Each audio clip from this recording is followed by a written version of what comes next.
বাংলাদেশের জাতীয় নিরাপত্তা উপদেষ্টা ডক্টর খলিলুর রহমান সম্প্রতি 5 দিনের এক সফরে ওয়াশিংটনে মার্কিন প্রশাসনের শীর্ষ কর্মকর্তাদের সঙ্গে গুরুত্বপূর্ণ একাধিক বৈঠকে অংশ নিয়েছেন এবং তারপর গতকাল সম্ভবত ফিরেছেন ঢাকায়। যেভাবে জরুরি তলব পেয়ে দুবাই থেকে তাকে উড়ে যেতে হয়েছিল আমেরিকায়, তাতে মানুষের মনে প্রশ্ন ছিল, কেন এই ডাক, এত জরুরি তলব কেন, এবং কাদের সঙ্গে বৈঠক করেছেন, কি বিষয় নিয়ে বৈঠক হয়েছে এবং কি বার্তা নিয়ে তিনি ফিরেছেন। এই প্রশ্নগুলোর উত্তর যতটা জোগাড় করতে পেরেছি সেগুলো অল্প কথায় রাখবো আপনাদের সামনে। তবে প্রথমেই একটা কথা বলে রাখি, ক্যালকাটা ডায়ালগস আমার এই চ্যানেল বড় কোনো সংবাদ মাধ্যম নয়, নিতান্তই ছোট একজন ইউটিউবার। আমি আমেরিকার ওয়াশিংটন থেকে যে বন্ধু আমাকে এসব খবর দিয়েছেন তিনি অবশ্য একটি বড় বিদেশি সংবাদ মাধ্যমে কাজ করেন, সুতরাং আমাকে পাঠানো তার সংবাদ যে একেবারে জল্পনার ওপর নির্ভর করে বা কল্পনার উপরে নির্ভর করে হয়েছে তা নয়। তাহলে আসা যাক, কি বিষয় নিয়ে আলোচনা হয়েছে, কাদের সঙ্গে তিনি বৈঠক করেছেন, প্রথমে সেই বিষয়টা নিয়ে আলোচনা হোক। খলিলুর রহমান মার্কিন প্রশাসনের কোন কোন কর্তা ব্যক্তির সঙ্গে বৈঠক করেছেন তার মোটামুটি একটা তালিকা আমি এখানে দিচ্ছি। ওয়াশিংটনে অবস্থানকালে তিনি মার্কিন প্রশাসনের বেশ কয়েকজন নীতি নির্ধারকের সঙ্গে আলাদা আলাদা বৈঠক করেছেন। এদের মধ্যে প্রথমে যার নাম করতে হয় তিনি অ্যালিসন হুকার হলেন মার্কিন রাজনৈতিক বিষয়ক আর under secretary of state for political affairs of the Trump administration. এর পরের নামটা বলি জেমিসন গ্রিয়ার, মার্কিন বাণিজ্য প্রতিনিধি, মানে ইউএস ট্রেড রিপ্রেজেন্টেটিভ। তারপর আছেন ব্রেন্ডন লিঞ্চ, সহকারী মার্কিন বাণিজ্য প্রতিনিধি। এছাড়া আর যিনি বিখ্যাত, যার সাথে তিনি বসেছেন আলোচনায়, তিনি হলেন পল কাপুর, মার্কিন সহকারী state secretary, assistant secretary of state. এছাড়াও তিনি বাংলাদেশে নিযুক্ত নতুন মার্কিন রাষ্ট্রদূত ব্রেন্ট ক্রিস্টেনসেনের তার সঙ্গে কোনো মিটিংয়ে বসেননি, বৈঠকে বসেননি, তবে তার শপথ গ্রহণ অনুষ্ঠানে তিনি অংশ নেন। আপনারা নিশ্চয়ই জানেন যে মার্কিন রাষ্ট্রদূত পৃথিবীর যেসব দেশে, শুধু তাই না, সরকার থেকে যাদেরই অ্যাপয়েন্টমেন্ট করা হয় এটা প্রেসিডেন্টের তিনি করেন, মানে ট্রাম্প সাহেব করবেন, কিন্তু সমস্ত এই ধরনের নিযুক্তি কিন্তু সেনেট থেকে তার অ্যাপ্রুভাল নিতে হয়। তাহলে এদের সাথে তিনি বৈঠক করেছেন। ব্রেন্ট ক্রিস্টেনসেনের নাম অনেক দিন ধরেই শোনা যাচ্ছে যে তিনি বাংলাদেশে নতুন মার্কিন রাষ্ট্রদূত হয়ে আসবেন, কিন্তু তার এই শপথ গ্রহণ অনুষ্ঠান এতদিনে হলো কারণ সেনেট থেকে খুব বেশি দিন আগে তার নাম কিন্তু অ্যাপ্রুভ হয়নি। অ্যাপ্রুভ হওয়ার পরে কিছুদিন পরেই তিনি শপথ গ্রহণ করলেন এবং সেই শপথ গ্রহণ অনুষ্ঠানে ডক্টর খলিলুর রহমান উপস্থিত ছিলেন। এরপরে আসা যাক বৈঠকে কি কি বিষয় নিয়ে আলোচনা হয়েছে। বৈঠকগুলোতে বাংলাদেশ ও যুক্তরাষ্ট্রের স্বার্থ সংশ্লিষ্ট কয়েকটি গুরুত্বপূর্ণ বিষয়ে আলোচনা হয়েছে। এক এক করে সেই কথাগুলো বলি। প্রথমেই আসি জাতীয় নির্বাচন ও গণতন্ত্র এই বিষয়টায়। ডক্টর খলিলুর রহমান বাংলাদেশের আসন্ন সাধারণ নির্বাচনের প্রস্তুতি ও অন্তর্বর্তী সরকারের পদক্ষেপ সম্পর্কে মার্কিন কর্মকর্তাদের জানিয়েছেন যে পরিস্থিতিটা কেমন। যুক্তরাষ্ট্র বাংলাদেশের গণতান্ত্রিক উত্তরণে তাদের সমর্থনের কথা পুনরায় ব্যক্ত করেছে এবং একটি অবাধ ও সুষ্ঠু নির্বাচন, সেই সঙ্গে অন্তর্ভুক্তিমূলক নির্বাচন প্রত্যাশা করেছে। যদিও এই অন্তর্ভুক্তিমূলক নির্বাচনের ব্যাপারে কিছু বক্তব্য আছে, সেগুলো পরে বলছি। এছাড়া বাণিজ্য শুল্ক সুবিধা নিয়ে কথা হয়েছে। বাংলাদেশ থেকে রপ্তানি হওয়া পণ্যের ওপর আগে বাইডেন আমলে 15 থেকে 16% মতো তখন ছিল শুল্ক আরোপ ছিল। এইটা বর্তমানে 37 থেকে 35, তার থেকে বর্তমানে 20% শুল্কে এসেছে। এর জন্য ডক্টর খলিলুর রহমান মার্কিন বাণিজ্য প্রতিনিধির কাছে প্রস্তাব দিয়েছেন এটা কম করার জন্যে।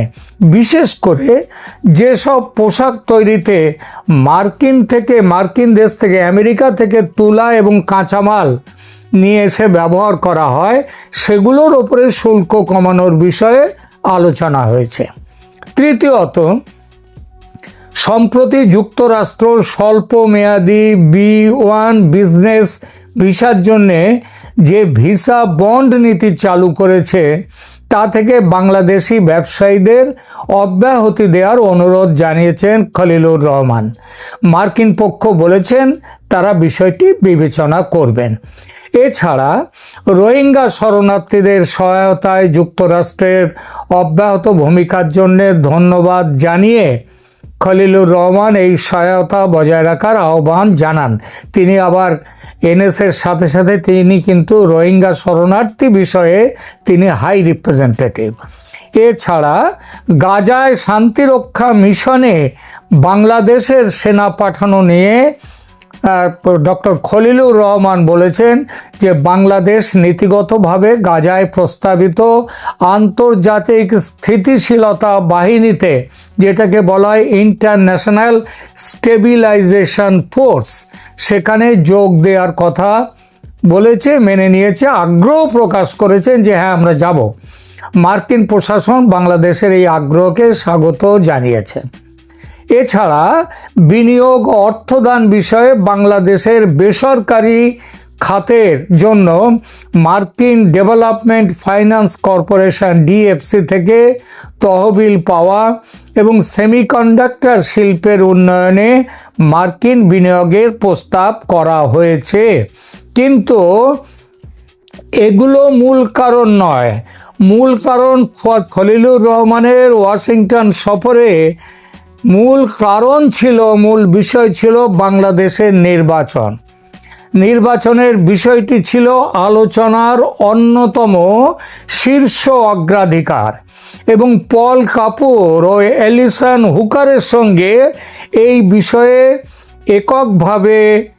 এককভাবে তাদের এক একজনের সাথে কিংবা আবার যৌথভাবেও দীর্ঘ আলোচনা হয়েছে। ডক্টর খলিলুর রহমান যুক্তরাষ্ট্র অবাধ ও সুষ্ঠু এবং অংশগ্রহণমূলক বা অন্তর্ভুক্তিমূলক ইনক্লুসিভ নির্বাচন দেখতে চায় বলে জানিয়েছে, কিন্তু এই চাওয়ার মধ্যে একটু ভাবের ঘরে চুরি আছে।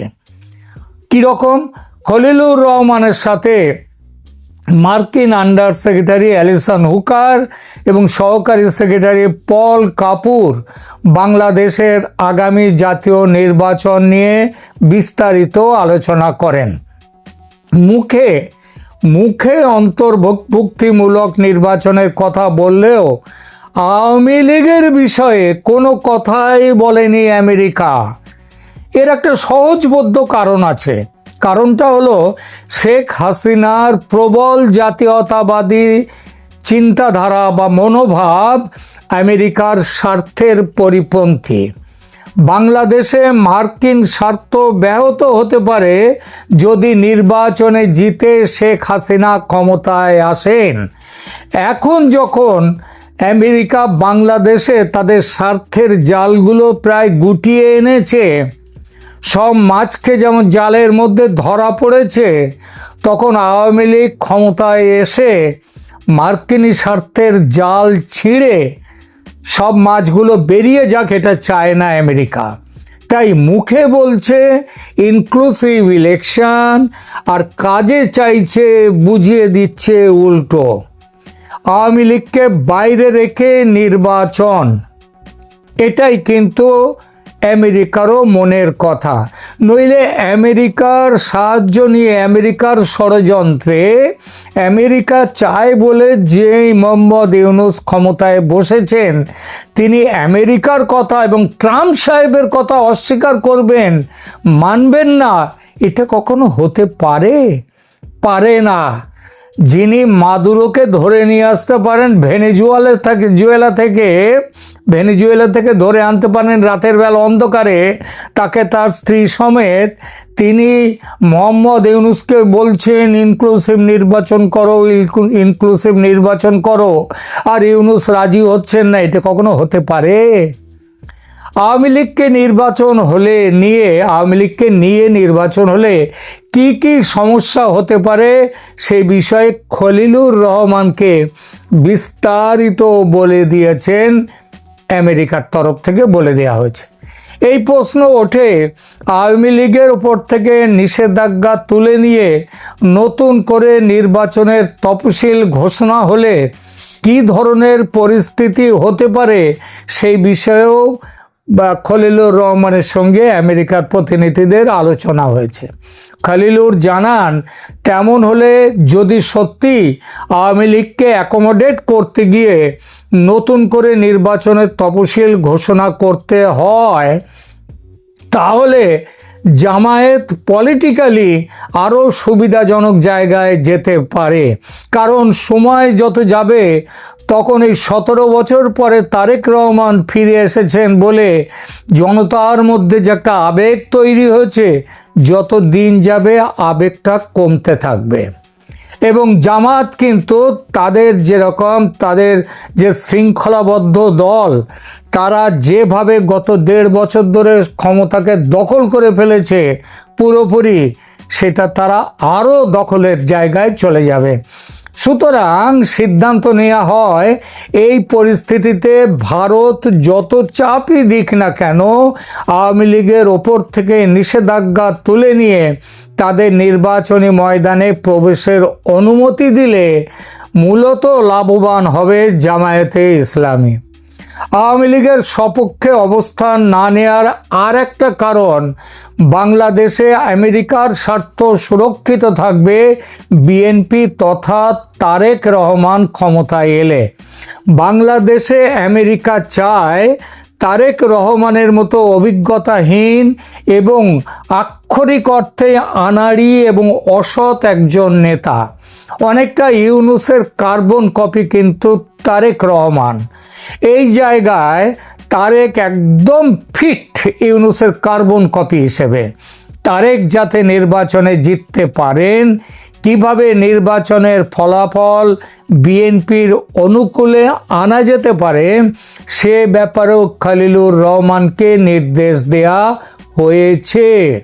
এ বিষয়ে পল কাপুরের স্পষ্ট নির্দেশ, কোনোভাবেই যাতে জামাতের নেতৃত্বে ইসলামী শক্তি ক্ষমতায় না আসে, আর তার জন্যে যা করতে হবে তার একটা রোডম্যাপও খলিলুরকে দিয়েছেন পল কাপুর।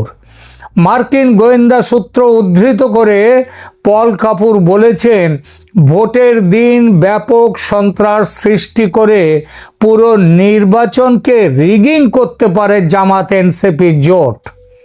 খলিলুর রহমান এই সম্ভাবনা মেনে নিয়েছেন। সেটা যাতে না করতে পারে জামাত ও তার দলবল, তার জন্য পল কাপুর এবং বাংলাদেশে মার্কিন রাষ্ট্রদূতকে অনুরোধ করেন খলিলুর যে এ ব্যাপারে সেনা প্রধান ওয়াকারুজ্জামানকে যেন মার্কিন সরকারের অবস্থানটা পরিষ্কারভাবে বুঝিয়ে দিয়ে তাকে সরাসরি নির্দেশ দেওয়া হয়। তিনি আরও বলেন, খলিলুর, যে ওয়াকারুজ্জামানের সঙ্গে জামাতের দীর্ঘ যোগাযোগের কথা মাথায় রেখে এই বিষয়টি যেন গুরুত্ব দিয়ে দেখে যুক্তরাষ্ট্র সরকার।